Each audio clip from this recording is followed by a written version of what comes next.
position that's slightly different. Your head here, Steven, is too far behind the ball for an iron. That's a driver setup.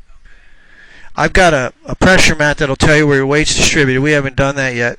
But your head, typically, the center of your nose that's a good 6 to 7 inches behind the golf ball, which isn't good for an iron. That's why you're catching a lot of shots thin and pulling them. Now, you got some rotation of your hands. Notice how the club face rolls open there. That's the old thing that I'm always trying to get rid of. Right. I don't know if Wayne worked with you on that, but yeah, that would be. Right. So yeah, we're gonna do a little bit of that. We're gonna take some of that out. Now, I'm not a huge fan of having, and for me, it's pretty easy why your iron game isn't as good as your driving game. That's a perfect driver swing. You got everything loaded into your trail leg, but you don't stay over the ball. I mean, your head's a good. Well, here's the golf ball, right? I mean, your head should be over there. You know, a good golfer with irons, look at my head. They're not doing all this. You're setting up behind it, and then you're moving further behind it. Your left shoulder's too high. What does that indicate? Your shoulders are turning very level. If your shoulders turn on a tilted plane, your left shoulder would go down more. That will keep you stationary. That'll keep your spine stationary. Watch this. If I go like this, my head wants to move. But if I get the left shoulder to go down, that's going to make the spine stay more stable. There will be less lateral shift. So, in my opinion, I think it's all set up. You have a very good setup in terms of your grip. It's a little weak, but it's okay. We're not going to mess too much with your grip. Your backswing, like I said, I think is pretty darn good. You do roll the club face quite a bit. Downswing I love here, but again, for me, that's a driver setup. You got the ball opposite your left heel. That's where I'd be putting your driver.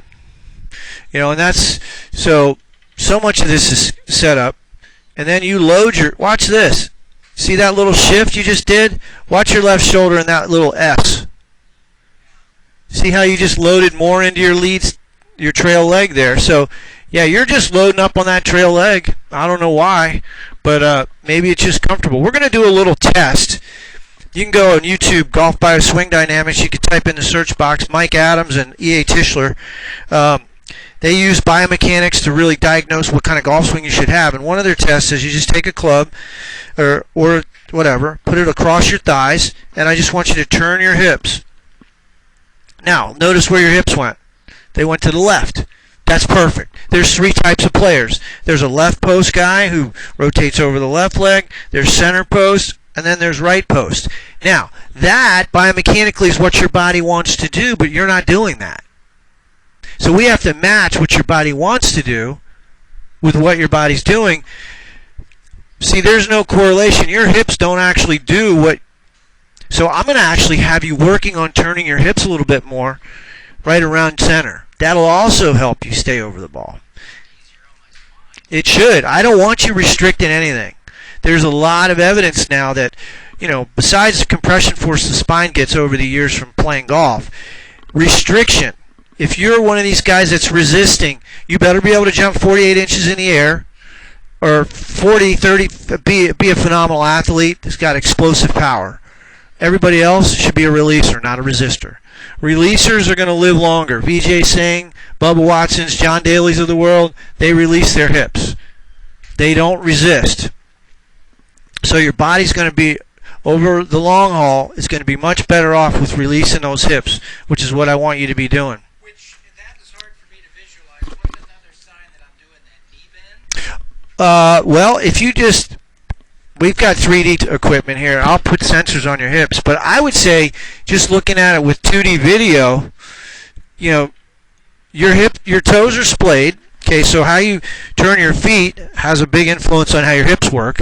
If you want to turn your hips more, the front hip, you should turn this foot inward a little bit more and turn the right foot outward. That should help turn your hips better. Because what happens is if you splay the left foot, you resist, the hips won't rotate as well. If you turn it inward, it'll make it easier to rotate the hips. So in this video, everything I'm saying is being recorded. To me, there's not a lot of movement there. So I'm going to video you doing this exercise, and I'm going to show you what you look like, and I want you to match what you see in your real swing with what you do in that exercise.